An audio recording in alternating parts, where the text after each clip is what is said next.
Welcome to 3 Count Commentaries. Today we're going to be talking about Smackdown, September the 9th, 2022. Alright, so let's do some quick hits when it comes to news and notes. Nothing too elaborate. First, Sasha Banks and Naomi were on New York Fashion Week. They walked the runway. Naomi looked amazing. She looked like an absolute natural out there. I focused a lot on Naomi because she kind of, for some people, she feels like a tag along where, you know, everywhere Sasha Banks is, Naomi is now. They're kind of running buddies. But she was particularly very good. If I didn't know that she was a wrestler, if I was watching her just walk the runway, I thought she was like a regular model. You know, so she was very good when it comes to that. Good on them too. All right. Pat McAfee will be leaving SmackDown temporarily to do College Game Day for ESPN.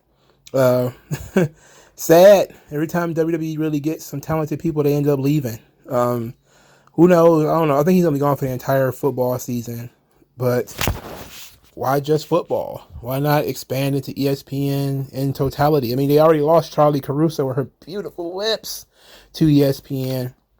Who knows? He might actually go to ESPN, start to like it, and decide he wants an expanded role there. I'm pretty sure he can get there and start yelling at Stephen A. Smith. He certainly has the charisma. Hell, he might even get a TV show of his own. I think he's got that kind of fan base. You know, I don't know about the whole cursing and stuff like that, though. But hell, ESPN, baby, that's Disney money. You think he don't want that Disney paper? Of course he wants that Disney paper. So that's very cool.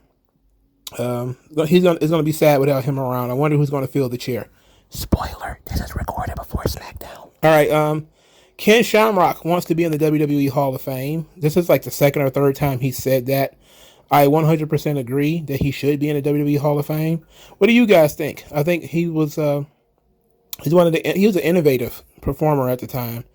Of course, his biggest moment was WrestleMania 13, separating Austin and Bret Hart when Bret had Austin in the sharpshooter. That was his greatest outside the ring moment. Inside the ring, he had some really incredible feuds with The Rock. He had a really good match with Bret Hart too, and one really good match with Shawn Michaels. Unfortunately, I think Jim Ross said on his podcast that Ken Shamrock was unreliable. That's why he was never made the champion. Because, you know, despite the fact that Ken had a good look, that he was intense, he was the kind of guy that you would want to main event. You know, he just would no-show events all the time. You know, he was always a no-call and no-show. And since he was unreliable, they decided they couldn't go further with him. And so he kind of gave up and went back to MMA. And I think it's, you know, even though his run was kind of short, it was from 97 to, late 99? Or mid 99? I don't remember seeing Ken Shamrock at all in the year 2000. So I think probably a year and a half and some change, or 2 years and some change. Maybe that's the thing that's going to keep him out. You know, it wasn't a long run. But, you know, his Intercontinental Championship was really great run. I really enjoyed those matches. My favorite Ken Shamrock match, outside of the match he had with The Rock at, I think the King of the Ring final is what I'm thinking of. I really enjoyed that match too, but they had another one, of course, for the Intercontinental Championship at WrestleMania.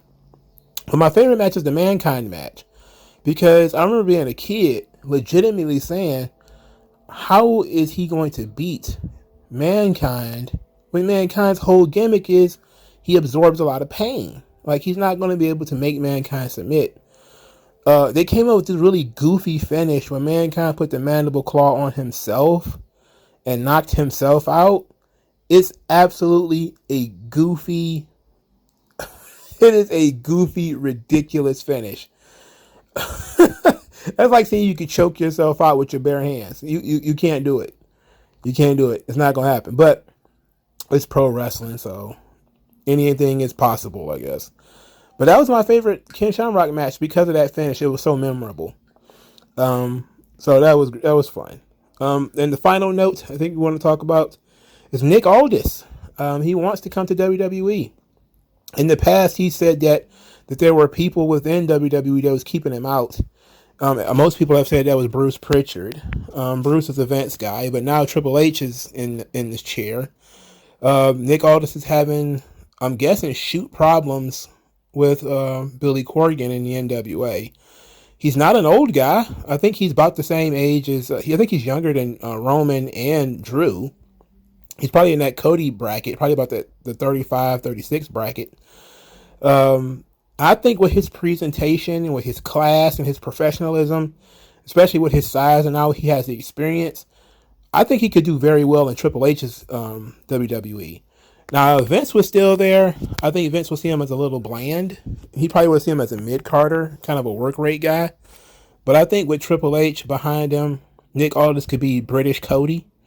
You know, just basically top babyface material, maybe even top heel. And I think the two of them could really do some really good shit together. I think they did really good stuff for the NWA. I think they could do really good stuff if you get behind Nick Aldis as a sort of modern Ric Flair. Not that he has the charisma or the microphone skill of Ric Flair. He's far more workman than Ric Flair.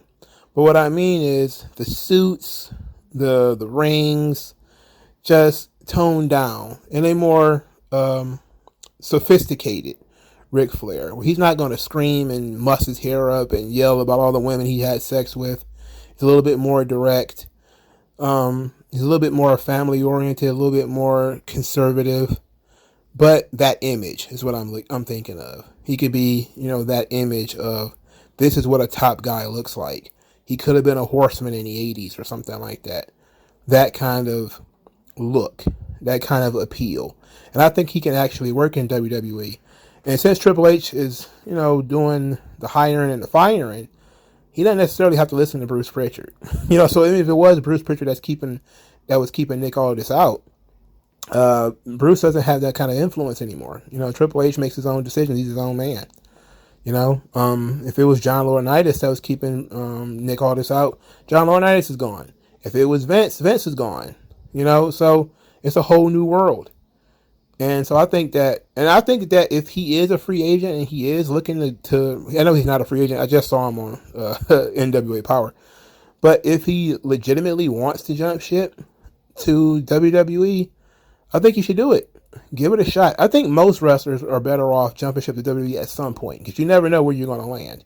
You might end up like R-Truth or Hardcore Holly as a guy who was there for 15 years. And most people don't even notice you've been there that long. A lot of the top guys, they come in and they burn out quick. The Brocks, the Romans, the Austins, those guys, they have 2-3 year runs. Some of them, like, Cena and Hogan, are a little longer. But most of the top guys are in and out. They're not there that long. So, especially as we are talking about Roman coming to the end of, especially not just his title run, but the end of his career, he doesn't want to do this forever. They're going to need more guys, and I think Nick Aldis can fit on the roster right now, because the roster's kind of thin, especially SmackDown roster. It's kind of thin on top guys. But let's get into SmackDown, man. So the first note is kind of, well, not even the first note, but one of the notes is answered immediately. Corey Graves, yippee. People were teasing Booker T. Yeah, we got teased with Booker T. Instead, we got Corey Graves. Well, I guess that's what I get for listening to the Dirt Sheets, right? That was my fault, brother. That was my fault. So we stuck with Corey Graves on both shows. Match 1, Imperium versus the Brawling Brutes. I'm surprised this match was not saved, but then again, at the same time, saved it for what? They could always run it back in some type of Extreme Rules way. But Imperium wins the match. It was very good, very physical. The one thing about this match that surprised me the most is that Ridge Holland was in it. Yes, I was definitely surprised Ridge Holland was in it. I don't think Ridge Holland has worked a full match since the Big E disaster. I think that was the last time he worked a full match. Does somebody know that he's wrestled a full match since then? I think he's been wrestling mostly matches where he gets squashed immediately or tag matches. Or not tag matches, but like he's just outside the ring rather. He's a hanger-on. This is the first match I think he's been a part of since he injured Big E, and this was months ago. Giovanni Vinci looks tremendous still. Imperium has incredible chemistry, but the Brawling Brutes also have chemistry. Pete Dunne got a lot of FaceTime on this joint. They're really doing a good job trying to get him over without changing his name back to Pete Dunne, which is I know there's a lot of people on the internet that want that. I don't though, and since I am the purveyor of this show right now, we gonna kind of stick with what I'm talking about, y'all. But Imperium wins. Okay, good. Keep them strong. But I'm pretty sure they're gonna run this back. And now, let's talk about this for a moment, because Sheamus is a very natural babyface, and this guy is having a resurrection. You know, I talked before about how tremendous Sheamus is. It seems like everybody else is now starting to recognize it too, and he's really getting over as a babyface. I mean, he beat Kaiser's chest until it was beat red. It was amazing, truly amazing. All right, the Bloodline. They did a thing. Usos came out there with Sami Zayn. Sami Zayn was rocking out to the Usos theme. He's just got so much enthusiasm, and it's great. So Sami is still best friends with Jimmy, and Jay is still, curbing him. Jay said that Drew didn't know how deep the Bloodline ran, and, and Sami said, "Deep AF, dog." He really hamming it up. Jimmy welcomed Solo Sikoa to the Bloodline. While he was walking to the ring, they played a vignette for him. So instead of just letting him walk to the ring in a very boring way, they showed a picture-in-picture with a vignette. It's a similar vignette to the one he had in NXT, except for it had a little bit more action shots in it. And of course, they introduced him as the Usos' little brother. So there he goes. They called him younger brother. They didn't call him little brother. It's a good choice of words, because he's kind of wider than both of them. So he said that Solo Sikoa got in the ring, said that if you come for family, he comes for you. And if you start problems, he finishes them. Then Drew McIntyre, he ran to the ring with a chair. The Usos ran. Solo stayed, and he got jabbed in the stomach with the chair. But before he got hit in the back, Sami saved him, took the chair shot for him. Then basically Drew McIntyre chased everybody off. At that point, Drew is yelling at Solo Sikoa that he wants to fight him tonight. I grit my teeth because I was like, not good. Not good. I know that he has to do this because, it's in his character. At the same time, though, did we really have to burn this match immediately? Like, immediately. What's the rush? But we're going to tell the story. So Solo Sikoa is backstage, and he's giving Sami Zayn the mean mug. But he also appreciates Sami Zayn. Said that Roman said he was the man. And so he's like, yeah, you are. So Jimmy is still, good with it. Jay isn't. He's still doubting Sami. And Sami is getting exasperated with Jay. But Jimmy is like, focus on Solo. This night is about him. We're here for Solo. And then Jay says Solo has to do it alone. Everybody's got to carry their own weight. That's a Jay Uso path right now. Everybody's got to carry their own weight. Then they kind of talk about it a little bit, decide, nope, everybody's going ringside to help Solo for his first match. Drew McIntyre is seething backstage. Said Clash at the Castle should have been the biggest moment of his career. And Solo cost him that. And he's sure that Roman is happy, but Solo won't like the consequences of his actions. And this brings us to the main event, Drew McIntyre versus Solo Sikoa, which ends in disqualification, which is what I guessed. I guessed this was going to be disqualification, and it is. It's basically a showcase for Solo Sikoa so that you can see him in the ring. Still, I feel like we rushed this. We got here too fast. In any event, Solo Sikoa put up a pretty good fight against Drew. Was able to withstand some of Drew's offense. Of course, the Bloodline was outside the ring to cause distraction. Sami Zayn running in and out of the ring. Basically, they just buzzed around Drew McIntyre all night. The Street Profits eventually ran out there to help fight off the Usos because it was getting ridiculous. And then as Drew McIntyre had the match won, Karrion Kross attacked Drew McIntyre from behind and put him in a chokehold. But here's the thing. Despite the fact that Kross was making a face as if he was strangling Drew McIntyre to death, Drew was continuing to fight. Like, he was not succumbing to the chokehold.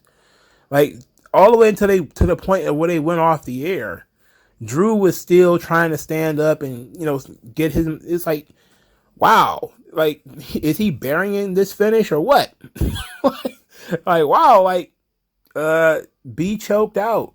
It's like, it's one of those things where it makes McIntyre look crazy strong. That he's not, even though he's got attacked from behind, he's not getting choked out. He's still fighting. So you go off the air, it's black and white. It's a nice little ambiance. His fist is in the air, shaking, like he won't give up. He refuses to give up. Nice little symbolism there. But Kross is not over enough for you to do that. Like, we should be trying to get over his finish. And, I'm not saying that Drew should have just conked out immediately, but he should have at least choked him out. For starters, he attacked him from behind. So that should have been reason enough to just be like, all right, be out. But it is what it is. I'm thoroughly enjoying Sami Zayn and the Bloodline. It's very good. It's tremendous, I would say.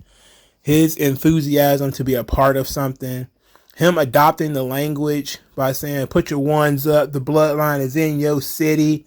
I know Roman's got to be backstage cracking up at Sami Zayn. I don't see how they're not breaking character. I just don't see how they're not laughing at this.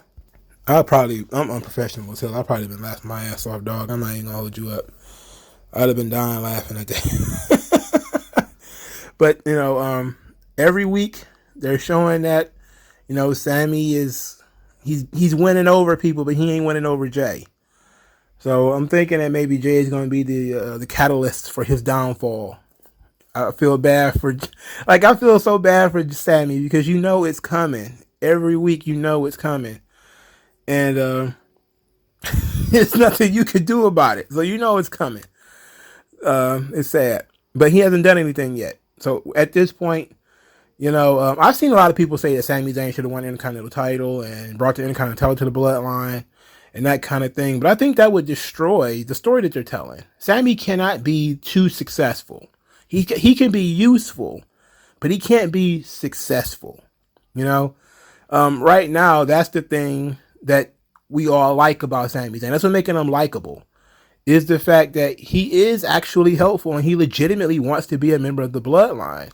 But the Bloodline is family, and they keep saying that. And Sami just thinks of himself as a member of the family. So he's kind of delusional. He's very delusional, but it's in a cute, adorable way that is not malicious at all. He's just looking for some respect and some reciprocal respect. And he thinks that the only way for him to get that respect is to be a member of the Bloodline. So that's very interesting, and I love that. But we know that sword of Damascus is just dangling over his head. And eventually that joint gonna come down like a guillotine. It's gonna be over for him. And I'm telling you, brother, it's gonna be some sad times. All right, let's move on. Speaking of sad times, Raquel Rodriguez and Aaliyah defeated Toxic Attraction. Oh boy. Toxic Attraction cut a promo saying that they don't think Raquel and Aaliyah would have made it out of the semifinals of the women's tag team tournament if they had faced them. And then they gave us that really cringe line, "We're coming to shatter your false reality," which nobody talks like that. Nobody outside of a fucking college English class talks like this. Shatter your false reality. Who talks like that? Are we in the Matrix? Because that sounds like some Matrix dialogue. That wasn't good. I wish they would just let them talk like normal people. I don't know what they sound like outside of character. But you want them to have characters, but you want to also make it feel natural to them. Shattering false realities is cringe. Of course, Raquel Rodriguez went to Tahana Bomb on JC Jane.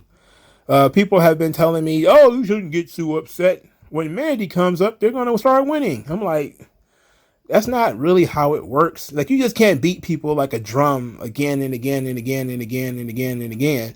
And then all of a sudden you add one more piece and they start winning.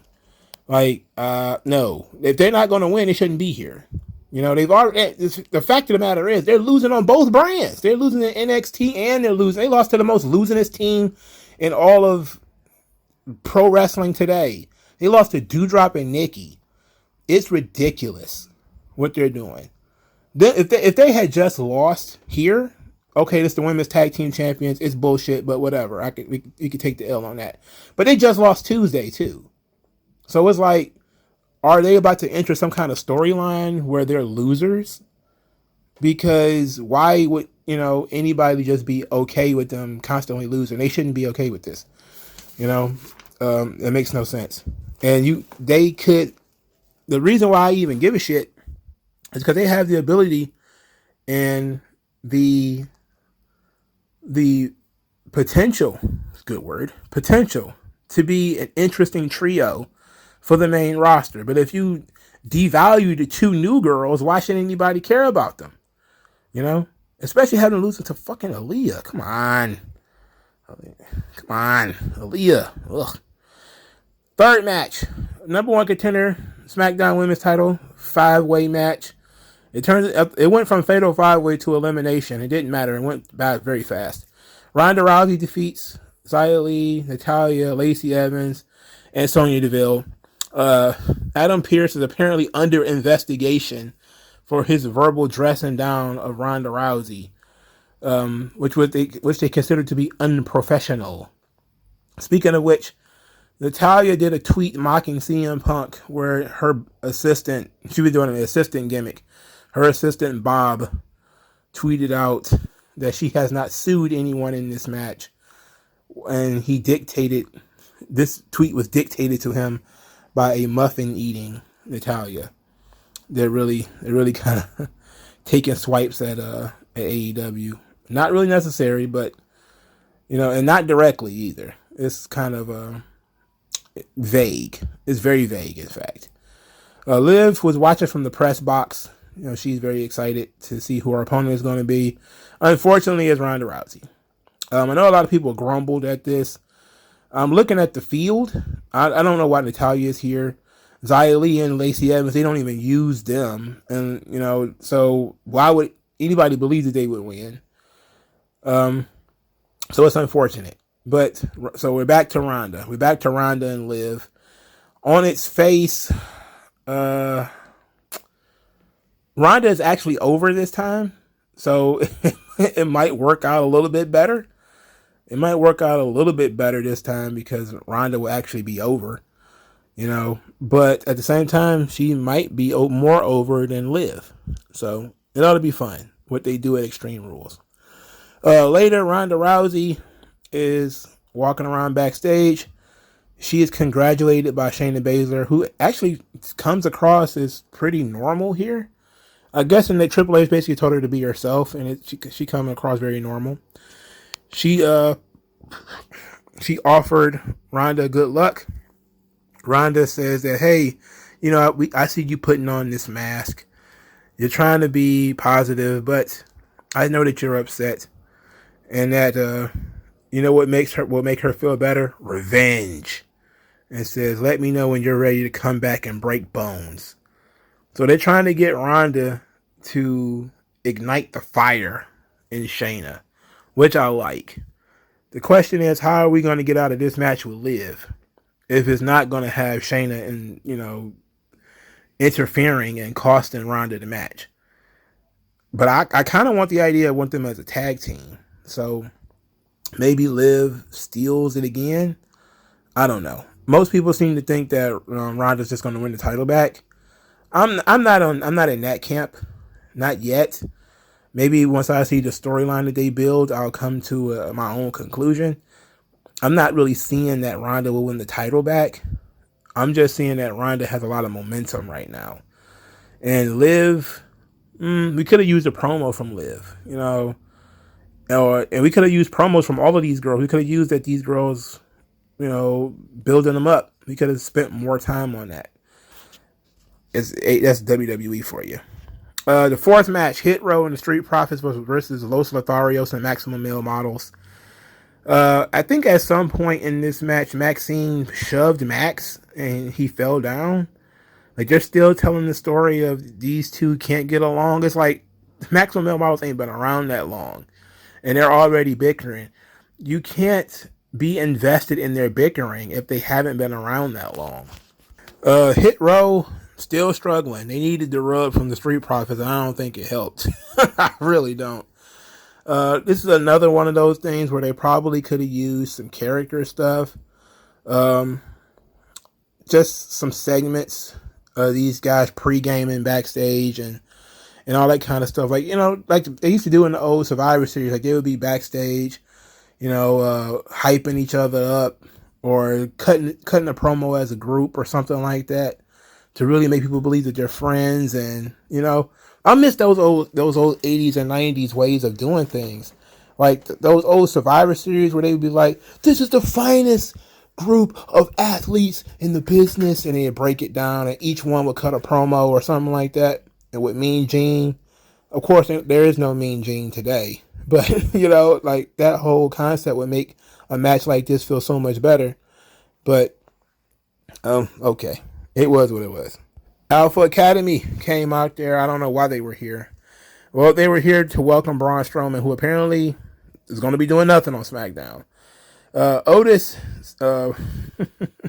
gets called a superior athlete by Master Gable, who and said Seattle couldn't hold an NBA team, and got a pretty good boo out of this. They're trying to recreate the Elias heat, the Elias and Kevin Owens heat. I think they got a pretty good reaction out of this joint, but not nearly the same as Elias and Kevin Owens from several years ago when they actually got, I'm talking, it was like the opposite of a standing ovation. It was the opposite of a standing ovation, whatever that is. Anyway, Braun Strowman appeared. He beats him up, of course. He almost gets bowled over by Otis. He did a good job of standing on his feet because Otis almost knocked him over. And then they continued to fight, and Braun Strowman teased powerbombing Otis. And at this point, everybody is standing up because everybody wants to see this. Everybody thinks this is about to happen. This is about to go down. And then it does. Braun Strowman powerbombed Otis. Got a monster reaction. It put Braun over big. Everyone was like, holy shit. And the only thing I was thinking of after I said holy shit was, isn't this what I said that Tony Khan should do for Wardlow? It's almost it.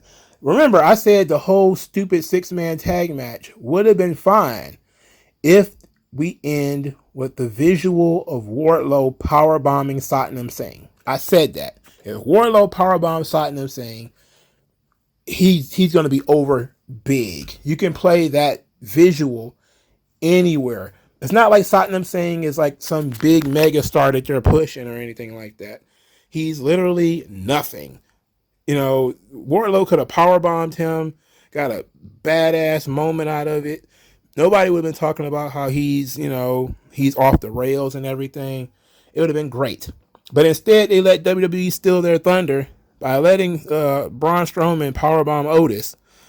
And look, if not for nothing, but Otis is a big guy, you know, and it's rare that you see big guys get powerbombed. And yes, you need to give Otis a lot of credit too for the powerbomb because he has to jump with it, and he has to take the flat back bump. But it's tremendous. It was a great visual. It really put over Braun Strowman. And, you know, doing things to big guys when you are a big guy is impressive.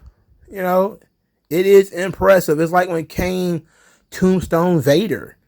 People was like, holy shit, Undertaker didn't even tombstone Vader. You know, he beat Vader with like choke slams or flying clotheslines or something like that. He didn't even tombstone Vader. So you like, you know, you got this tremendous, you know, Sid didn't powerbomb Vader. You know, you just kind of be like, wow. And it worked. Like it worked. And it wouldn't have hurt anybody for Wardlow to powerbomb Satnam Singh. I mean, Satnam Singh sucks. You know, I think we all agree with that. SmackDown, that was it. SmackDown was it feels like a pretty short show. Like, not a lot happened, mainly because it was mostly wrestling on this show. No long stand-in promos outside of the Bloodline. You know, there was nobody else really they were trying to really get over. They wanted to get over and highlight Solo Sikoa, so they did. Right decision. And he's going to fit in great, obviously. You know, he looks different enough from the Usos, and he works different enough from the Usos. He brings a different energy. I like that they actually continued all his NXT stuff. They still call him the Street Champion. He got the same theme song. They probably need to jazz his theme song up a little bit. But it's great. You know, the kid is really good. He wasn't going to be NXT champion. They weren't going to make him the North American champion or anything like that. So they did the right decision, the logical decision, and they brought him up to the main roster. Wow. Now, you may disagree with how they managed to do it, but they did do it. So it works. It worked out. So SmackDown was okay. It was an okay show. There is, of course, some things there being no Roman Reigns on the show.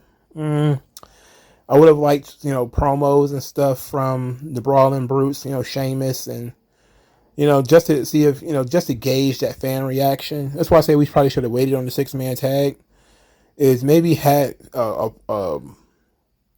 proper face turn for Sheamus, where he could talk about his banger after banger after banger, and the banger that he had with Walter, and, explain how he's not going to give up and he's still chasing and all that kind of stuff.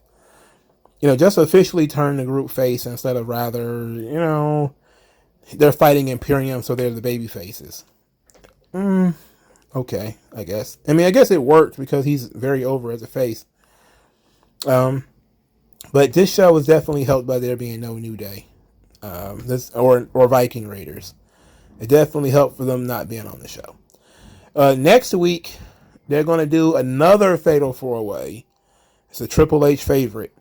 For this time, for the tag team #1 contenderships, I think it's the Street Profits and some other teams, but they've already told us the Street Profits are going to win because Street Profits got involved with Solo Sikoa and Drew McIntyre's match.